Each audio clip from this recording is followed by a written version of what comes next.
They were just girls out to have a bit of fun. They really were just into the fun of it all. They wanted to be pop stars. The plan for Mel and I, way back when we were kids, were that we were going to sing together.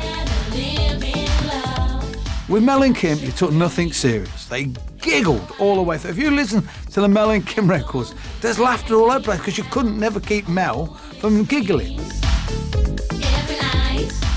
Brought up on the mean streets of Hackney, sisters Mel and Kim Appleby were always going to make it.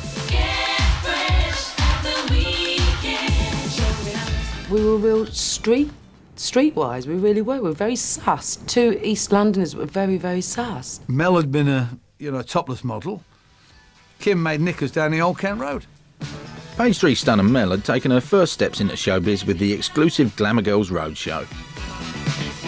I got the idea of putting together a group of lesser-known models that maybe had appeared on Page 3 into an actual show, which is how I met Mel. She was very comfortable with herself and with her body. I don't think she had any qualms about doing glamour modelling. She was enjoying it. I mean, it's better than working in the rag trade, for God's sake. We were in the studio recording Mel one day, and the engineer was joking and said to her, "Is there any more like you at home?" She went, "Yeah, I've got a sister." And I said, "Well, can't she sing?" She said, "Yeah, she can sing." Having recorded a demo for Al, the sisters were quickly snapped up by pop supremos Stock, Aitken and Waterman. These two girls came up to me and said, "Here, you looking for any pop stars? Can you make us pop stars?" Aitken! They were two lovely kids, young and wild and uncontrollable. And so excited about being in the studio.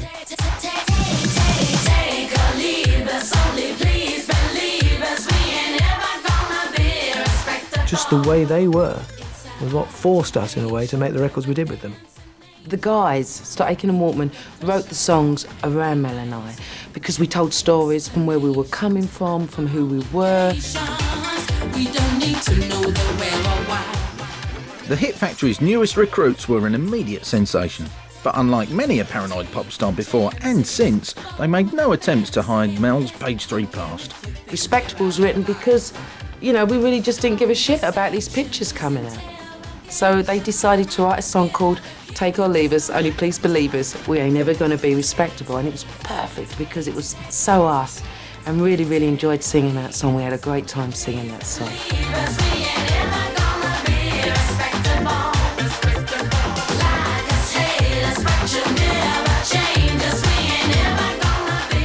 To me, the way Mel and Kim dressed and the way they came over, it was that whole kind of Saturday afternoon shop culture. The whole thing was that you can be, you don't have to have the money to be hip and trendy and do whatever you want to do. You got to go for it. Mel and Kim kind of reflected buoyancy that the 80s had. There was optimism. There was certainly, there was an economy that was doing quite well. You can imagine those two girls being at every club you went to on a Friday night. There was 100 of them, sitting there, all looking the same, all with the same attitude.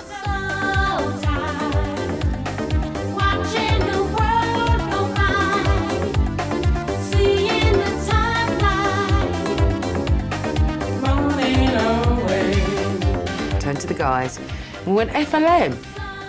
And they went, yeah, and we went, well, what is it? And they go, fun, love and money. But FLM really means fucking lovely, mate. That's what he meant, because everyone would just walk around the studio and go, fucking lovely, mate, fucking FLM, FLM. So they'd written this song called FLM, and we obviously thought that it stood for fucking lovely, mate. But they changed it and turned it into fun, love and money, which we thought was really good, it was really clever.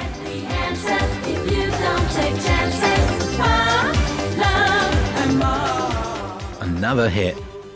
But something was wrong. The sisters cancelled tour dates and didn't appear in their new video. In the press, rumours spread about Mel's health. By this time, Mel was having back problems, complaining of back problems, which we thought at the time was due to the dancing, because we were doing so much dancing, and the schedule was a joke as well. We were promoting. I mean, there was just no time to stop.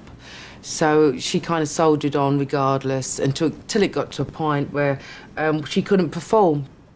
She'd collapsed in a clubbing Tokyo, dancing. The pain had been too much. She collapsed. They'd rushed her off to hospital. It became really hard work keeping it a secret and hiding her from people, you know, because obviously she was bloated from steroids, she'd had chemotherapy, so she had lost her hair.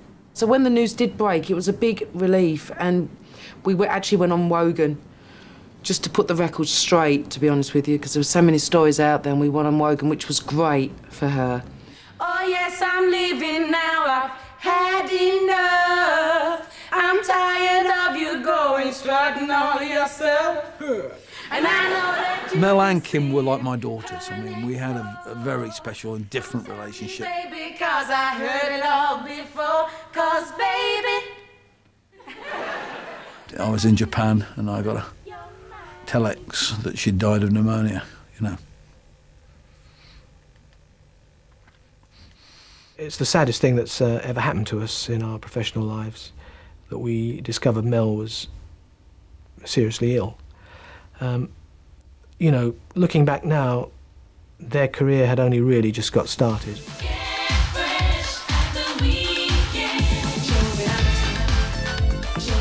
They were the first girls on top.